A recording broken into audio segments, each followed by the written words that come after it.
हमारे जितने भी प्रसाद हैं, पूजा पाठ से संबंधित सामग्रियां हैं या पूजा पाठ में प्रयुक्त की जाने वाली वस्तुएं हैं, उनके पीछे प्राय ये अवधारणाएं मानी गई हैं कि वो आपके जीवन को श्रेष्ठ, सुखी, शांत और निरोगी बनाएं। आप हवन करते हैं तो घर में घी रखेंगे।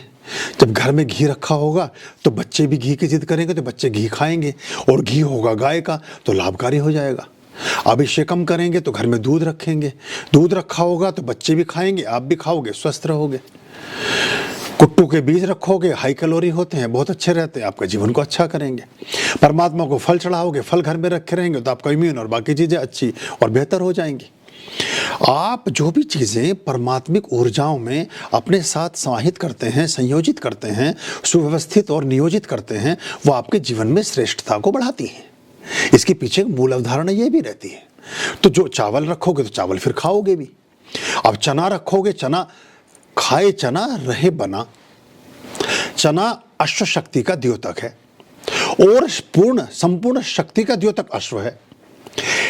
चना घोड़े को शक्ति देता है और शक्ति के प्रतिमानों में घोड़े से ही सब चीज़ों की तुलना की जाती है। अगर कोई मोटर आपके घर में लगी है तो उसको आप ये नहीं कहेंगे कि इतने शेर पावर की है या इतने गीदड़ पावर की है या इतने हाथी पावर की है। वहाँ आप ये बोलेंगे कि इतने हॉर्स पावर की है, इतने गुना अश्व शक्ति का मोटर है ये 7 हॉर्स पावर है, यानी 7 घोड़ों जितनी ताकत ये उठा सकता है मोटर या ये इंजन या ये जो भी मशीनरी है। वहाँ घोड़े से उसकी ताकत को आंका गया है। और घोड़ा कभी कोई नॉनवेज नहीं खाता, घोड़ा कोई अंडा, आमलेट, मांस, मछली नहीं खा सकता, शुद्ध शाकाहारी है। ऐसे ही हाथी है। तो इससे हमें ये प्रेरणा मिलती है कि इसका मतलब ये जो डॉक्टर्स का एक फंडा है, जो ये लोगों को बताते हैं कि इसी से प्रोटीन मिलता है, इसी से ताकत मिलती है, इसी से कुछ मिलता है, तो प्रकृति जीवन में तो ये चीज़ स्वयं ही खारिज हो जाती है, खंडित हो जाती है, समाप्त हो जाती है। अगर ये शक्ति का द्योतक होता तो हाथी सबसे बड़ा मांसाहारी होना चाहिए था। जो आपका दरियाई घोड़ा है वो बहुत ताकतवर होना, मतलब बहुत मांसाहारी होना चाहिए था, लेकिन ऐसा देखने में मिलता नहीं।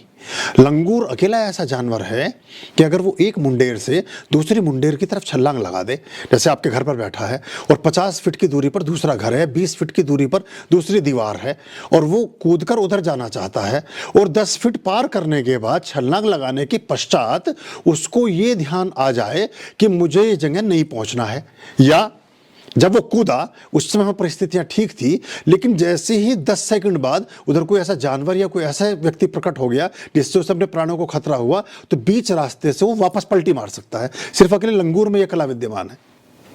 चना खाता है। लंगूर का सर्वप्रिय भोजन चना है।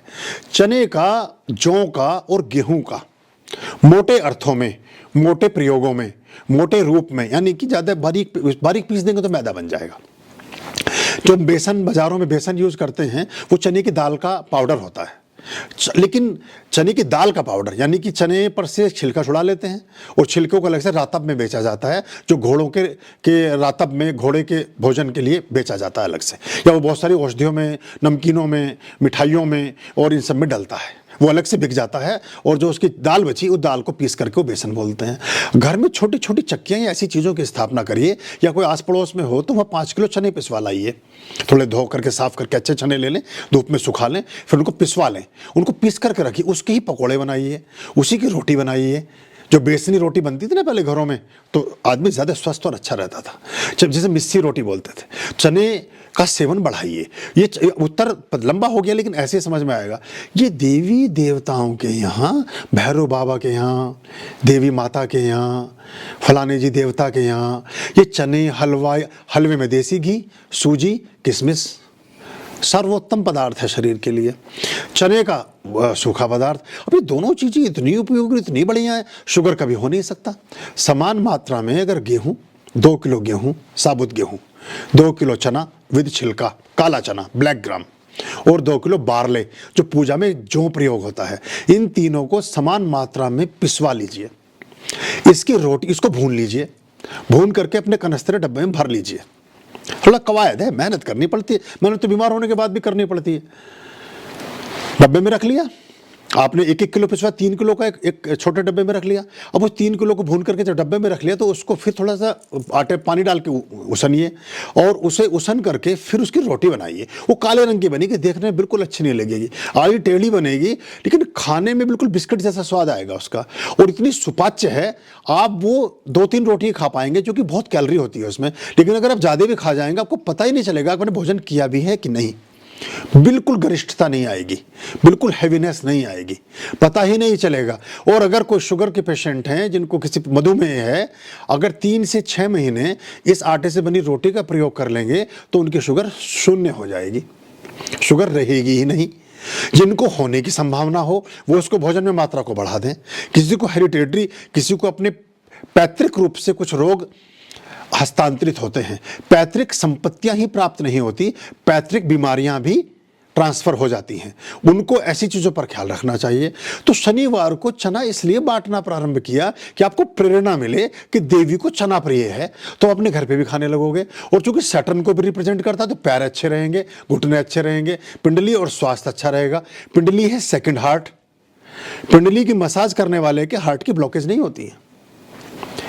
जिनके भी कोलेस्ट्रॉल बढ़े हुए हैं, अगर वो सरसों के तेल से या बादाम रोगन से पिंडलियों को सर्दियों में खास तौर से अच्छे से मसाज करें सोने से पहले, तो वो हमेशा अच्छे रहेंगे। अगर नाभि में आप सरसों का तेल या बादाम का तेल लगाते हो तो हमेशा आपका स्वास्थ्य और स्किन अच्छी रहेगी, आपकी बहुत सारी चीज़ें बढ़िया रहेंगी। तो ये छोटे छोटे फार्मूले इसलिए बताए गए कि आप इनको देखेंगे। पूजा पाठ हमें सीधे सीधे कनेक्ट करता है, ईश्वर से जुड़ी चीज़ें ज़्यादा प्रेरणा देती हैं। जब मंदिर में हर हफ्ते जाओगे तो कम से कम मंदिर में तो हर हफ्ते खाते ही रहोगे 100-200 ग्राम चने। अब मंदिर के ही चने खा लोगे तो भी कोई बात नहीं, तो कम से कम आपके शरीर में वो मिनरल्स, वो विटामिन, वो चीज़ें, वो प्रोटीन पदार्थ नियमित रूप से पहुँचते रहेंगे जो आपको निरोगी रखते हैं। ये ऐसी उड़द का प्रयोग, साबुत उड़द में मांस से जितनी ताकत होती है, जो मेडिकल साइंस उस तरह से जस्टिफाई करते हैं। नहीं, किसी को मांसाहार की जरूरत नहीं है, किसी को अंडा पंडा ये सब खाने की जरूरत नहीं है। आप उड़द की धुली और काली, उससे 50 तरह की चीज़ें बनती हैं। साउथ इंडियन लोगों को, पूरा भारत हमारा है, सभी एक बच्चा, हम तो कहते हैं भारत क्या पूरी दुनिया हमारी है, वसुधैव कुटुंबकम वाले लोग हैं हम। लेकिन साउथ में शिक्षा का ग्राफ इतना क्यों है? हर दफ्तर में पिल्लई और श्रीनिवासन और स्वामी क्यों दिखाई देते हैं? उनका खाना थोड़ा सा परिमार्जित है। वो सांभर बड़ा है ना, रोज उड़द का इस्तेमाल हो रहा है। चने की चटनी, गुजरात में देखिए आप, अब गुजरात के लोगों का खाना कितना बढ़िया है। और गुजराती लोग पूरी दुनिया को हमेशा से लीड करते रहे। ऋषि दयानंद से लेकर महात्मा गांधी और उससे लेकर भी नरेंद्र मोदी, आप श्रृंखला जोड़ते जाएं तो कुछ तो बात है। तो खाना बहुत मैटर करता है। तो वो चना प्रसाद लंबा खिंच गया, पर ऐसे खींचने इसी में तो मजा आ रहा है आपको, बैठे बिल्कुल बिना पलक झपकाए। के रूप में इसलिए दी गई वस्तुएं, ऐसे ही आपको मंगलवार को उड़द की दाल से ही बनती है वो जो चनौरी या क्या बोलते हैं उसको, गुलदाना, जो मोटे वाला गुलदाना मिलता है ना हनुमान जी के वहाँ, हनुमत चौला के बाद जो बढ़ता है मिलता है, वो भी ये बताया गया। ये कभी उड़द खा रहे हो, कभी बाखर ले रहे हो, वो गुड़ से बनता था पहले, जलेबी गुड़ से बनती थी। तो ये सारी चीज़ें, और उड़द की दाल की इमरती बनती है। तो उड़द, गुड़, चना, घी, तेल, है ना, ये ड्राई फ्रूट्स, ये सब आपके स्वास्थ्य के मूलाधार थे, आपको निरोगी और अच्छा रखने के एक मेन एलिमेंट्स थे। ये हमारे खाने की भोजन पद्धतियों से पृथक हो गए। हम रोजाना बीमार पड़े हैं, हम रोजाना सोच रहे हैं, डॉक्टरों के चक्कर लगा रहे हैं। इनकी तरफ लौटिए वापस, आपका स्वास्थ्य भी ठीक हो जाएगा। आर्याम अभयाम भज रे चित संततम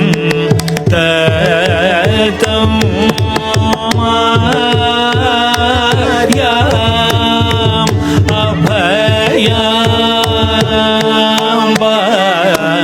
भज रे।